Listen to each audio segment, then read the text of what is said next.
Okay guys, ready na to. Let's flip it one more time. So there. Yan yung gusto kong ma-achieve.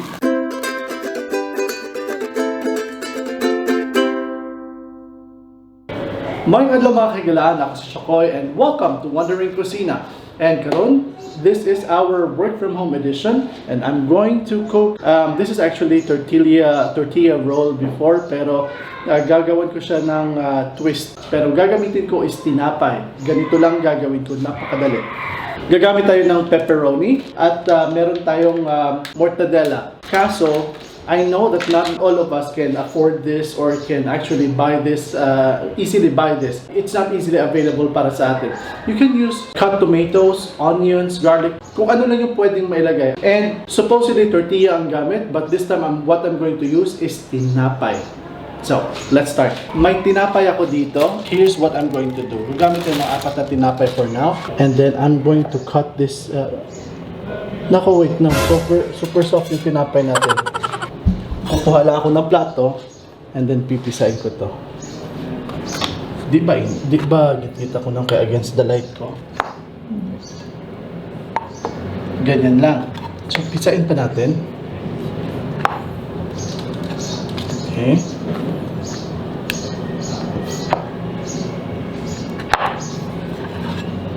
By the way guys, pwede kayong gumamit ng kahit anong tinapay. Okay din tinapay natin. So now we're going to cut the into smaller pieces yung pepperoni natin at saka yung mortadella natin.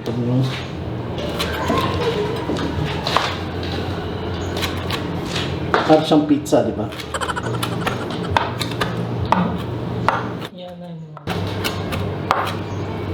So ito yung magpapasarap lalo doon sa ito yung meat content natin. Pwede kayong gumamit ng vegetables, pwede kayong gumamit ng onions. And now, ito namang mortadella, ikakat natin ito. Let's use 2 pieces of mortadella.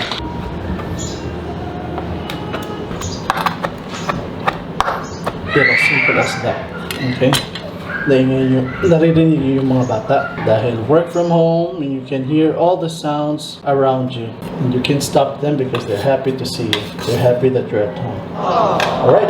So next, magbibi tayo ng eggs. 3 itlog ang gagamitin natin. Hot tayo dito yung itlog natin. Ito yung natira na lang. So gawin natin siya. Okay. Bibi tayo yung 3 itlog.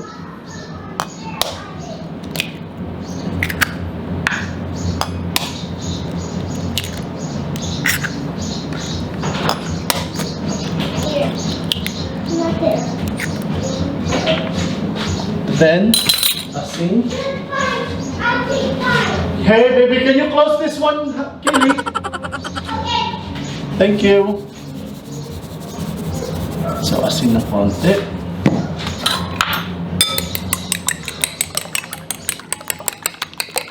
So, ang gagamitin ko is olive oil kasi naubusan kami ng regular mantika. Pero ang olive oil, napakadaling uminit. Super daling uminit nito. Kaya, kailangan na listo tayo.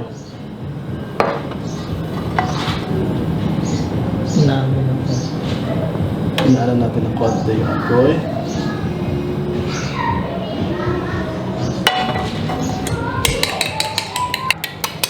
So, ngayon, dahan-dahan lang natin talagang i-pour to.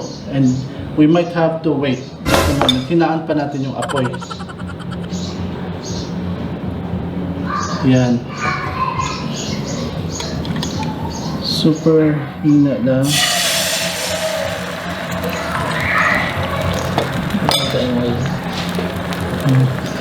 Tapos, eto guys, lalagyan natin, i-drizzle natin sa ibabaw yung mortadella at saka yung pepperoni natin. And crush lang natin yung paminta natin. And then, ilagay natin yung tinapay.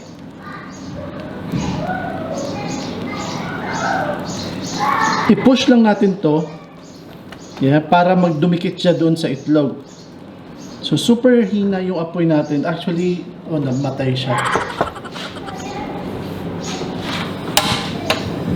Super hina lang siya. Then, push lang natin to sa kada gilid niya, making sure na dumikit yung tinapay doon sa itlog itself. Then afterwards, i-flip natin yan.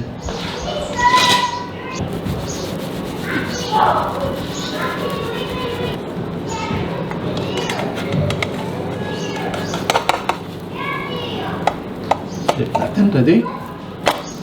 There you go. Then, we will have to wait na medyo mag-brown yung tinapay sa ilalim. Ang original na tawag dito is tortilla egg roll. Yeah, or egg roll. Now, I'm pretty sure na kung sino man yung mahilig manood ng mga cooking shows, you have seen this somewhere. So I'm just making it into my own version, but I'm not so sure kung magiging roll actually ito.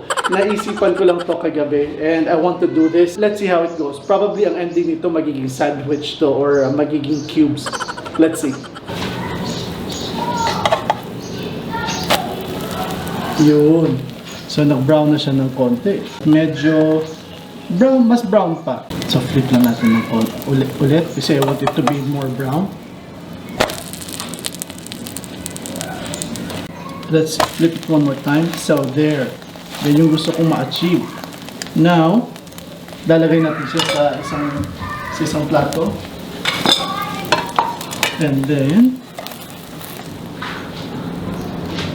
there you go. Now, dahil hindi to tortilla or tortilla roll, ang gagawin natin is gagawin natin tong automated sandwich or automatic sandwich. Hindi ko alam. Tingnan natin. So, i-flip lang natin to.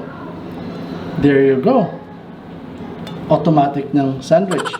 So, ang gagawin natin, i-cut lang natin to.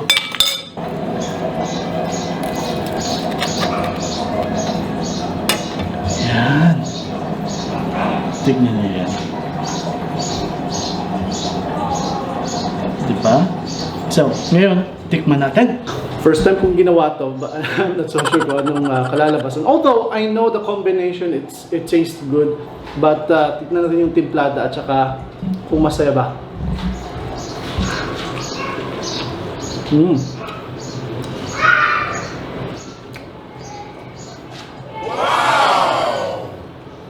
Not bad. Ito yung quick lunch namin. Kung work from home man, this is the difference now between work from home at saka sa office. Here, you will have the time to cook. Tapos, you have all the equipments you need. But anyhow, this is just an example of the lunch that we made. Instant lunch lang na naisip ko last night that I want to make while having a lunch break while working from home. Anyway, guys, this is my how do you call it? Egg bread sandwich. Flattened egg bread sandwich. Kung ano lang maisip. Anyway, daghang salamat. And I hope you like this episode. And don't forget to comment down below all what you can say about this recipe. And I hope you like this. And please do like and share our channel and this video. Wondering Kusina at YouTube. And Wondering Kusina in Facebook, Instagram, and Twitter. Daghang salamat mga ka-wonders. This is Chakoy, and peace.